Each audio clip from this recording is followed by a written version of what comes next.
ណាគេដែលចូលចិត្តលេងសត្វឆ្មាគួរតែស្ដាប់វីដេអូនេះព្រោះប្រយ័ត្នកើតនៅជំងឺមួយប្រភេទដែលគេហៅថា Toxoplasmosis Toxoplasmosis គឺជាជំងឺឆ្លងដែលវាបង្កឡើងដោយសារតែពពួក parasite មួយប្រភេទដែលមានឈ្មោះថា Toxoplasma gondii ចំពោះ parasite Toxoplasma gondii ហ្នឹងវាអាចរស់នៅក្នុងខ្លួនរបស់យើងបានយូរឆ្នាំមនុស្សភាគច្រើនដែលបានឆ្លងជាមួយនឹងជំងឺនេះភាគច្រើនដែលមានប្រព័ន្ធភាពស៊ាំល្អគឺមានរោគសញ្ញាទេប៉ុន្តែវាមានហានិភ័យធ្ងន់ធ្ងរបំផុតទៅលើបុគ្គលដែលគាត់មានប្រព័ន្ធភាពស៊ាំចុះខ្សោយនិងស្ត្រីដែលគាត់មានផ្ទៃពោះ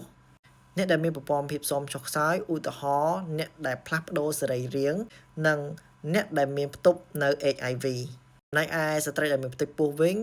វាធ្វើឲ្យប៉ះពាល់ទៅលើទារកនៅក្នុងផ្ទៃ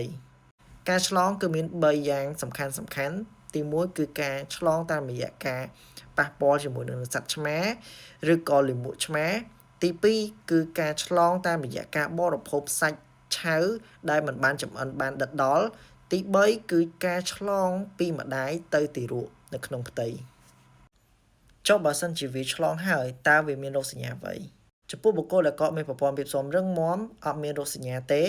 ឬក៏មានរោគសញ្ញាដែរដែលវាមានលក្ខណៈស្រដៀងជាមួយទៅនឹងគ្រុនផ្ដាសាយចំពោះអ្នកជំងឺដែលគាត់មានប្រព័ន្ធភាពស៊ាំចុះខ្សោយអាចមានអាការៈដូចជាឈឺក្បាលប្រកាច់សន្លប់ចំពោះស្ត្រីដែលមានផ្ទៃពោះវិញដែលប៉ះពាល់ទៅដល់ទារកដែលវាមានលក្ខណៈដូចរូបខាងលើនេះអញ្ចឹង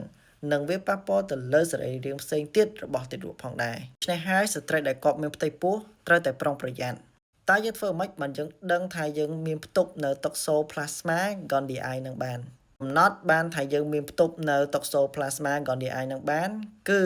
ការពិនិត្យមើលឈាមចំពោះការការពារវិញគឺមុននឹងបរិភោគចំណីអាហារត្រូវលាងដៃឲ្យបានស្អាតនិងបើឃើញសត្វឆ្មាដែលយើងអត់មានស្គាល់ប្រភពច្បាស់លាស់កុំលេងវាចំពោះអាហារវិញគឺយើងធ្វើការចម្អិនឲ្យបានឆ្អិនល្អ